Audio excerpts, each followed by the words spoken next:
ইতিমধ্যে অসমবাসীয়ে গম পাইছে যে এই যি বিৰোধী যি মিত্ৰতা যি ঐক্যবদ্ধ বিৰোধী তাৰ পৰা এক প্ৰকাৰ বাহিৰ হৈ আহিছে অখিল গগৈ ৰাইজৰ দল বাহিৰ হৈছে ৰাইজৰ দলে কৈছে যে এই মিত্ৰতা আৰু নাই মিত্ৰতা ভংগ হৈছে এতিয়া প্ৰশ্ন উঠিছে যে বিৰোধীয়ে ইমান দিন ধৰি কৈ আছিলে যে আমি এইবাৰ ঐক্যবদ্ধভাৱে যুঁজিম কিন্তু সেই যুঁজখনৰ পৰা হঠাৎ এইদৰে তেওঁলোকৰ মিত্ৰতা ভংগ হ'ল আৰু এই মিত্ৰতা ভংগ হোৱাৰ পিছত স্বাভাৱিকভাৱে বহুত প্ৰশ্ন উত্থাপন হৈছে যে কিয় আসলতে কাৰ বাবে এই ধৰণৰ মিত্ৰতা ভংগ হ'বলগীয়া হ'ল অখিল গগৈ যিখিনি কথা কৈছে গৌৰৱ গগৈক জগৰীয়া কৰিছে কংগ্ৰেছ দলক জগৰীয়া কৰিছে ৰকিবুল হুছেইন সাংসদ ৰকিবুল হুছেইনক জগৰীয়া কৰিছে গতিকে সামগ্ৰিকভাৱে আমাৰ সৈতে যিহেতু উপস্থিত আছে আমাৰ মুখ্য সম্পাদক নিতুমণি শইকীয়া ডাঙৰীয়া প্ৰথম কথা যে ইতিমধ্যে ৰাইজে গম পাইছে যে মিত্ৰতা ভংগ হৈছে সামগ্ৰিকভাৱে এইবাৰ এই যিটো নিৰ্বাচনৰ বিৰোধীয়ে কৈ আছিলে যে আমি ঐক্যবদ্ধভাৱে যুঁজিম কিন্তু এই যুঁজখনৰ পৰা অখিল গগৈ আঁতৰি আহিছে এটা সামগ্ৰিকভাৱে এই যিটো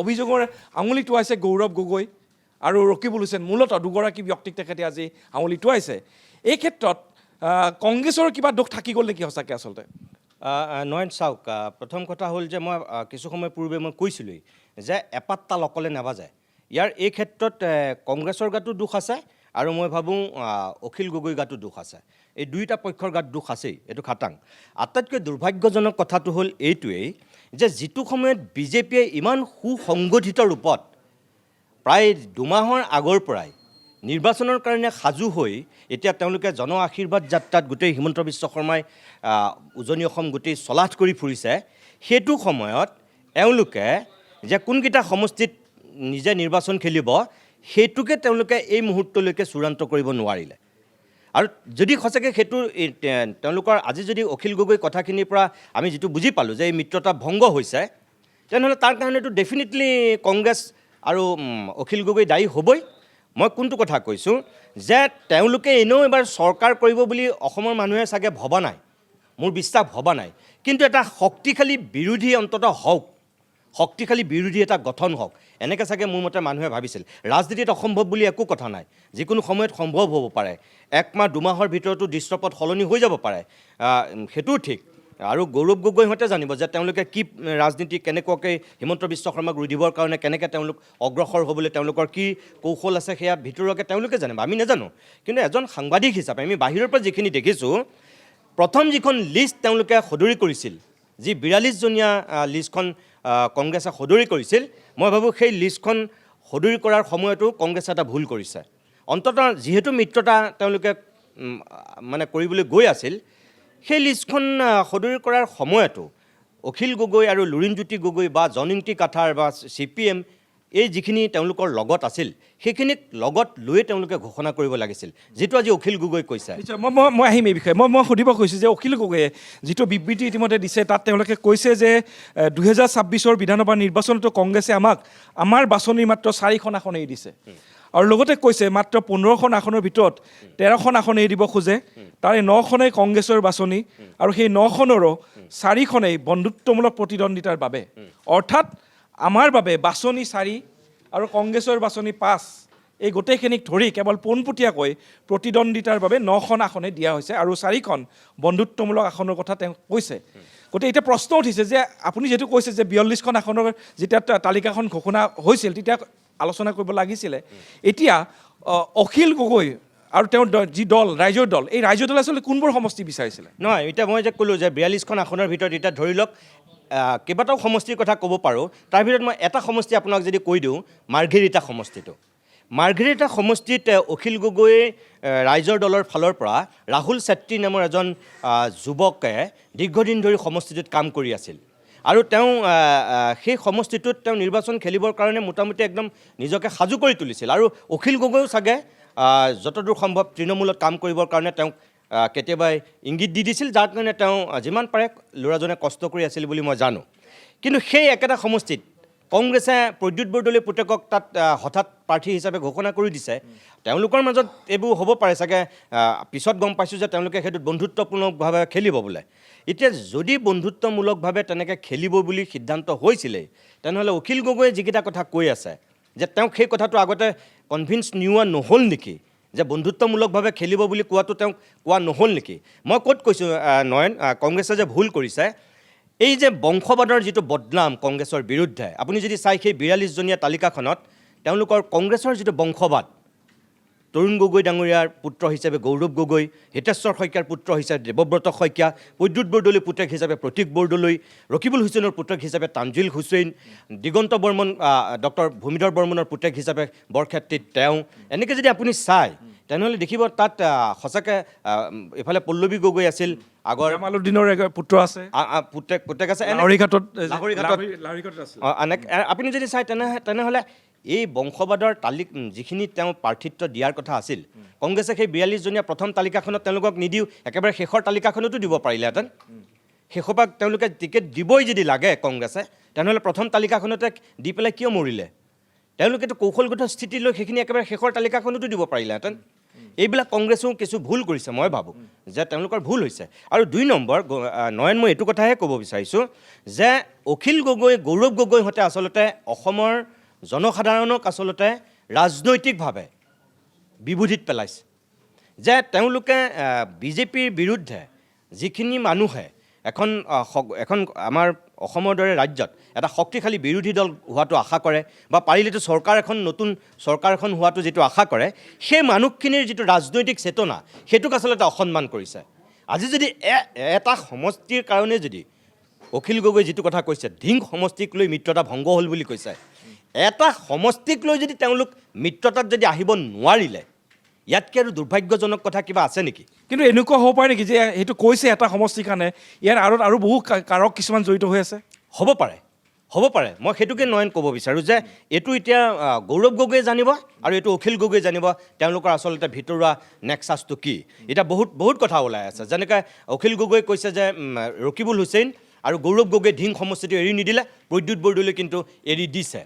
আৰু অখিল গগৈয়ে কৈছে যে তেওঁলোকৰ কংগ্ৰেছ বুলি কোনো কথাই নাই, তেওঁলোকৰ প্ৰদ্যুৎ বৰদলৈ কেইটামান সমষ্টি, দেৱব্ৰত শইকীয়াৰ কেইটামান সমষ্টি, গৌৰৱ গগৈ সমষ্টি, ৰকিবুল হুছেইনৰ নিজা কেইটামান সমষ্টি, তেনেকৈহে তেওঁলোকে নিজা অংক কৰি আছে। আৰু বীণাকান্দিৰ প্ৰসংগটো আজি আহিছে আৰু স্বাভাৱিকভাৱে তেওঁলোকে আগৰ যিবোৰ ৰিপৰ্টছ আছিলে পঞ্চায়ত নিৰ্বাচনৰ ৰিজাল্টছৰ ওপৰত বেছ কৰি কোনে কোনটো পোৱা উচিত, কোনে কিমান ভোট পাইছিল, এই কথাবোৰ তেওঁলোকে আলোচনাৰ মেজলৈ আনিছিলে। চাওক, মই যিমান দূৰ গম পাওঁ ধিং সমষ্টিটোৰ ক্ষেত্ৰত সেইটোৱেই হৈছে। গৌৰৱ গগৈৰ কথা হ'ল যে বিগত পঞ্চায়ত নিৰ্বাচনত কংগ্ৰেছৰ এই সমষ্টিটোত ধিঙত 70,000তকৈ বেছি ভোট পাইছে, কিন্তু ৰাইজৰ দলৰ প্ৰাৰ্থীয়ে 6,000 নে 7,000 ভোট পাইছে। এতিয়া গৌৰৱ গগৈৰ যুক্তি হ'ল যে আমি 60-70,000 পোৱা দলটোৰ হাতত ৰাখিম নে 6-7,000 ভোট পোৱা দলটোক আমি আসনখন এৰি দিম। তাত সংঘাতটো তাত হৈছে। এতিয়া অখিল গগৈ কৈ আছে যে সেইটো প্ৰদ্যুৎ বৰদলৈ এৰি দিছিল স্থানীয় সাংসদ হিচাপে, কিন্তু ৰকিবুল হুছেইনে নগাঁৱৰ এগৰাকী প্ৰতিপ্ৰতি ৰাজনীতিবিদ আৰু গৌৰৱ গগৈ সভাপতি, তেওঁলোক দুজনে এৰি নিদিলে। এতিয়া সঁচা কি মিছা কি সেয়া তেওঁলোকে জানিব, আমি নাজানো। কিন্তু মোৰ কথাটো হ'ল যে ভিতৰুৱা কিবা কাৰণ আছেই, যদিও অকল ধিং সমষ্টিটোত তেওঁলোকে সন্মুখলৈ আনি পেলাই মিত্ৰতা নোহোৱা বুলি কৈছে, অকল ধিঙৰ কাৰণে নহয়। মন দিয়া কি হ'ব কোনো ক্লিয়াৰ কৰা নাই এতিয়ালৈকে। এতিয়া অখিল গগৈ কৈছে তাত বন্ধুত্বপূৰ্ণভাৱে খেলিবলৈ দিয়া বুলি কৈছে। আপুনি এটা কথা চাওক, কেনেকৈ বন্ধুত্বপূৰ্ণভাৱে খেলিব পাৰিব মন দিয়াত শৰ্মান আলীক লৈ? শৰ্মান আলী যদি বিৰোধী মিত্ৰজোঁটৰ প্ৰাৰ্থী হয় বিজেপিয়ে কি শুদাই এৰিব? যিজন মানুহে মিয়া মিউজিয়াম বিচাৰি পেলাই বিধানসভাত হুলস্থুল কৰিছিল, যিজন মানুহৰ গোটেই মিয়া এই শব্দটো যিজন মানুহে গৌৰৱেৰে কৈছিল আৰু হিমন্ত বিশ্ব শৰ্মাই সেই মিয়া ৰাজনীতিটো যিজন মানুহক সন্মুখত লৈ পেলাই লৈ গৈছিল, বদৰুদ্দিন আজমলৰ পিছত এই মাইনৰিটি মানুহৰ যিটো মিয়া ৰাজনীতি এইটো কাক লৈ কৰিছিল হিমন্ত বিশ্ব শৰ্মাই? শৰ্মান আলীহঁতক সন্মুখত লৈহে কৰিছিল। আৰু যিজন মানুহ তাৰ মূল প্ৰবক্তা আছিল, সেই মানুহজন যদি বিৰোধী ঐক্যজোঁটৰ প্ৰাৰ্থী হয় বিজেপিয়ে কি শুদাই এৰিব? শংকৰদেৱ কলাক্ষেত্ৰত যি মিয়া মিউজিয়াম বিচাৰিছিল সেই মানুহজনক কি অসমৰ মানুহে গ্ৰহণ কৰিব নেকি? আপাৰ আছামৰ মানুহে কি গ্ৰহণ কৰিব নেকি? অখিল গগৈয়ে সেই মানুহজনক ৰাইজৰ দলত যোগদান কৰি তেওঁ উপসভাপতি দিছে। উজনি অসমৰ মানুহে কি তেনেকুৱা মানুহক গ্ৰহণ কৰিব নেকি? মই এইবিলাক কমিউনেল কথা মই বেয়া পাওঁ, এইবিলাক কথা ক'বই নিবিচাৰোঁ। কিন্তু যিটো ৰাজনৈতিক দৃষ্টিভংগীৰে যিবিলাক কথা বতৰা চলি আছে, বিজেপিয়ে যিটো ৰাজনীতি কৰি আছে, মই সেই ৰাজনীতিৰ দৃষ্টিৰে কৈছোঁ ডেফিনেটলি বিৰোধী শক্তি শলঠেকত পৰিব। আচলতে ষ্ট্ৰেটেজি ভুল আছিলে বিৰোধী আৰু সামগ্ৰিকভাৱে যদিও তেওঁলোকৰ মাজত আদৰ্শগত সংঘাত আছিল কংগ্ৰেছৰ লগত ৰাইজৰ দলৰ কংগ্ৰেছৰ দলৰ এজেপিৰ, কিন্তু এটা সামূহিক এটা স্বাৰ্থত তেওঁলোকে ঐক্যবদ্ধভাৱে যুঁজ দিয়াৰ সংকল্প লৈছিল। এই কথা তেওঁলোকেও বাৰম্বাৰ কৈছে যে আমাৰ আদৰ্শগত ক'ৰবাত সংঘাত আছে কংগ্ৰেছৰ সৈতে, কিন্তু আমি এটা বিৰোধী ঐক্য বিচাৰিছিলোঁ আৰু সেইবাবে তেওঁলোক এই পৰ্যায়লৈকে আহিছিলে। কিন্তু আচলতে আজিৰ তাৰিখত যে নিৰ্বাচন ঘোষণা হ'ব, দুদিনৰ পিছতে নিৰ্বাচন হ'ব, এই মুহূৰ্তত আচলতে আসনৰ ভাগ বতৰক লৈ এই সংঘাত হ'ব নালাগিছিলে। আচলতে এই মুহূৰ্তত তেওঁলোকৰ মাজত তেওঁলোকৰ যি উমৈহতীয়া এটা কমন মিনিমাম প্ৰগ্ৰেম, আচলতে যেতিয়া আদৰ্শগত সংঘাত থাকে তেতিয়া এটা কমন মিনিমাম প্ৰগ্ৰেম এটা থাকিব লাগে, সেই লৈহে আচলতে নিৰ্বাচন অৱতীৰ্ণ হ'ব লাগে। আচলতে এই আজিৰ তাৰিখত তেওঁলোকে সেই কথা পাতি থাকিব লাগিছিল, কিন্তু তেওঁলোকে আসনক লৈ যুঁজ বাগৰ কৰি থাকিলে। আৰু যিটো কথা কিছু সময় পূৰ্বে আপুনি কৈছে যে তেওঁলোকে বিচাৰিছিল 15টা। আচলতে অখিল গগৈ মই ব্যক্তিগতভাৱে জানো যে তেওঁ 20টাৰ পৰা 16টালৈ নামিছিল, 16টা তেওঁ বিচাৰিছিল, কিন্তু 16টাৰ পৰা গৈ তেওঁ 15টাত ৰৈছিলগৈ। আৰু কংগ্ৰেছে তেওঁক 13টা দিয়া বুলি যিটো কথা কৈছে, 4খন ডাইৰেক্ট অখিল গগৈ বিচৰা ধৰণেহে দিছে, বাকী 4খন বন্ধুত্বপূৰ্ণভাৱে প্ৰতিদ্বন্দ্বিতা আৰু 5খন অখিল গগৈ নিবিচৰা আসন জাপি দিছে বুলি কৈছে, কংগ্ৰেছে তেওঁলোকক এৰি দিছে বুলি কৈছে, যিটো কাৰণে অখিল গগৈ বাধ্য হৈছে প্ৰাৰ্থী ঘোষণা কৰিবৰ কাৰণে। তেওঁ নিজে যিটো কথা কৈছে, নয়ন এটা কথা চাওক যে আজি যদি চিচি বৰগাঁও, শিৱসাগৰ, মৰিয়নি আৰু এই দলগাঁও এইকেইটা অখিল গগৈ বিচৰা সমষ্টি বুলি কৈছিল, বাকীবিলাক নিবিচৰা সমষ্টি। আজি ডিগবৈত, আজি এই জালুকবাৰীত অখিল গগৈ যিকেইটা প্ৰাৰ্থীৰ নাম ঘোষণা কৰিছে, আমিতো দেখিয়ে গম পাইছোঁ যে এয়া জিকা প্ৰাৰ্থী নে এয়া হৰাৰ খেল হৈছে, চবেই গম পাইছে।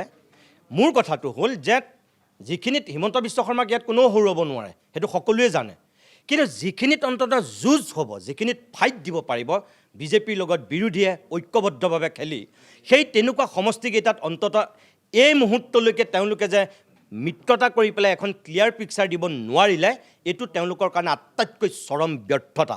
আৰু মই ভাবোঁ আপুনি চাওক, আজি যদি মিত্ৰতা নহয়, শিৱসাগৰত কাইলৈ যদি কংগ্ৰেছেও নিৰ্বাচন খেলে, অখিল গগৈ সঁচাকৈ জিকি আহিবনে? তাত কোন জিকিব আজি আপুনি মই ক'ব নোৱাৰোঁ, কিন্তু তাত অগপাও জিকিব পাৰে বা বিজেপিয়েও যদি এতিয়া খেলে তাত বিজেপিও জিকিব পাৰে, অখিল গগৈও জিকিব পাৰে, বা যদি কংগ্ৰেছৰ কোনোবা শক্তিশালী প্ৰাৰ্থী দিয়ে তেওঁ হয়তো জিকিব পাৰে। তাৰমানে 21ত যিটো ভুল কৰিলে অলপ উজনি অসমৰ আপুনি যদি চাই সৰ্বমুঠ 24টা সমষ্টিত ভোট বিভাজন হৈছিল যে ৰাইজৰ দল আৰু অসম জাতীয় পৰিষদে বেলেগে বেলেগে খেলাৰ কাৰণেই তাত বিজেপিৰ যথেষ্ট সুবিধা হৈ গৈছিল, 3000 5000। এতিয়া সেই একেটা ভুলেই কৰিবলৈ গৈ আছে।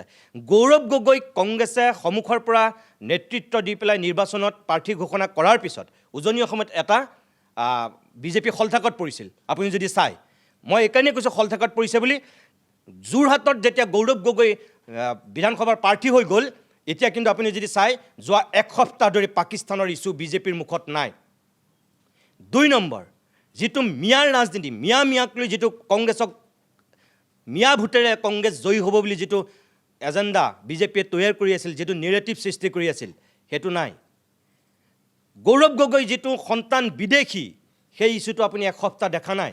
তাৰমানে বিজেপি গৌৰৱ গগৈক সন্মুখত নমাব বুলি বিজেপিয়ে ভবা নাছিল, তেওঁ সভাপতি হিচাপে খেলিব, কিন্তু তেওঁ বিধানসভাৰ প্ৰাৰ্থী হ'ব বুলি বিজেপিয়ে ভবা নাছিল।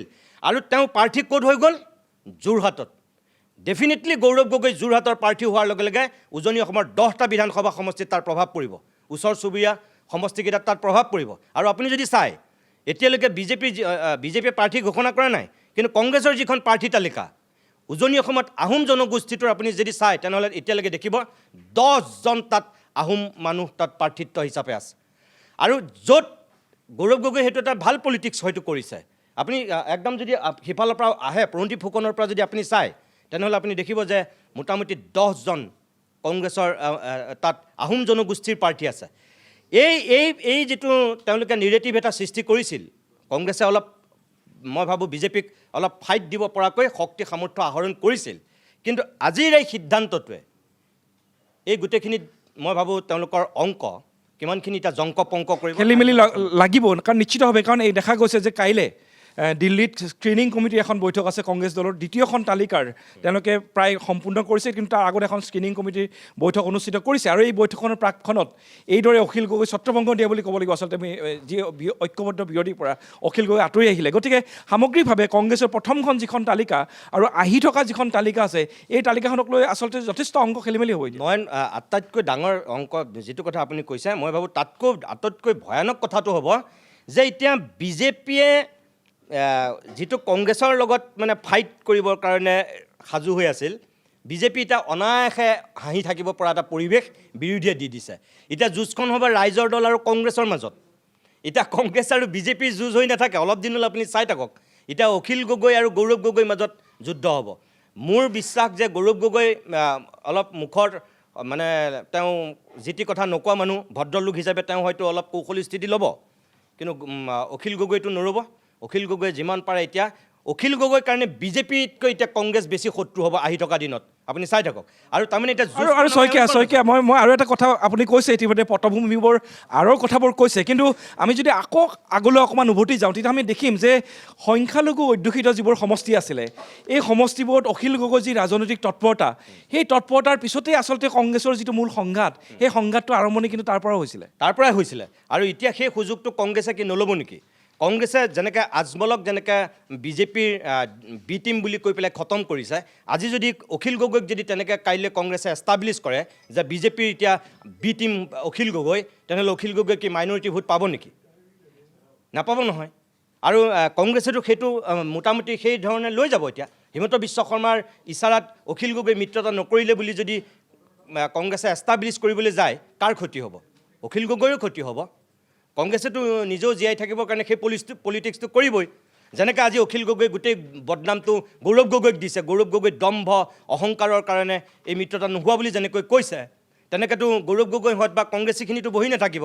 মানে মোৰ কথাটো হ'ল যে যুঁজখন এতিয়া কংগ্ৰেছ আৰু ৰাইজৰ দলৰ মাজত আহি থকা কেইদিনমানলৈ স্থবিৰ হৈ ৰ'ব, যিটো বিজেপিয়ে সুবৰ্ণ সুযোগ লৈ পেলাই। সামগ্ৰিকভাৱে শেষৰটো প্ৰশ্ন সামগ্ৰিকভাৱে এই গোটেই কথাটোৱে আচলতে বিৰোধী ঐক্যৰ যিটো প্ৰভাৱ ৰাজনীতিত থাকিব লাগিছিল বা আহি থকা দিনবোৰত থাকিব, এই কথাটোত কিন্তু বিৰোধী ক্ষতিগ্ৰস্ত হ'ব, ব্যাপক ৰূপত ক্ষতিগ্ৰস্ত হ'ব, ব্যাপক ৰূপত।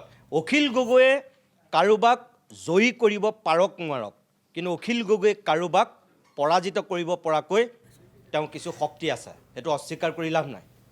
অখিল গগৈ নিজে জয়ী হ'ব নোৱাৰিব পাৰে, বহুকেইটা সমষ্টিত ৰাইজৰ দলৰ প্ৰাৰ্থীক জয়ী কৰাব নোৱাৰিব পাৰে, কিন্তু আন দলক তেওঁ হৰুৱাব পাৰে।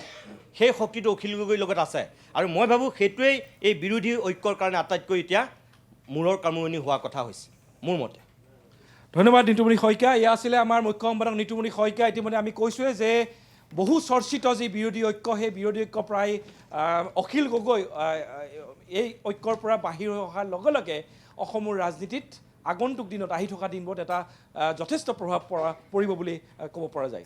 হয়, এয়া আছে ৰাইজৰ দল আৰু কংগ্ৰেছৰ মিত্ৰতা ভংগ সন্দৰ্ভত মুখ্য সম্পাদক নিতুমণি শইকীয়াৰ প্ৰতিক্ৰিয়া। ধন্যবাদ জনাইছোঁ এই মুহূৰ্তত নয়ন প্ৰদীপ কুমাৰ।